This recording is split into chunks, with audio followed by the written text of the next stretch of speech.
Nagpapabigat sa puso natin. May dalawang points po ako, yung mga nagpapabigat at nagpapagaan sa buhay natin. Ano-ano ba ang mga nagpapabigat sa puso ng tao? Ating isa-isahin at ang ilan, ayon sa ayan, sinabi po sa John 16:33, meron tayong tahimik. Nais ng Diyos, magkaroon tayo ng tahimik at magaan na buhay.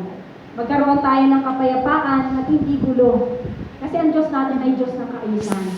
So laging tahimik, kapayapaan, in order, or in peace, laging sa kapayapaan. Sabi ng Panginoon dyan, bigyan pansin natin, napagtagumpayan ko ng sanlibutan. Ibig sabihin ng napagtagumpayan ko ng sanlibutan, ano man ang mangyari sa buhay natin? Laging sinasabi ng Panginoon, napagtagumpayan ko na yan. Dapat sumunod ka sa akin, ipagkatiwala mo yung buhay mo sa akin, at hindi ka maliligaw. Hindi ka magkakaroon ng kapighatian sa mundo ito. Nadi-discourage tayo, oo.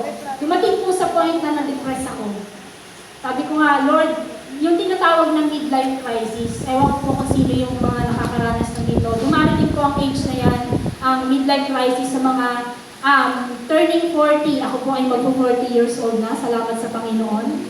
So, yung midlife crisis na yan, naranasan ko, lagi ako nagkukulong sa bahay.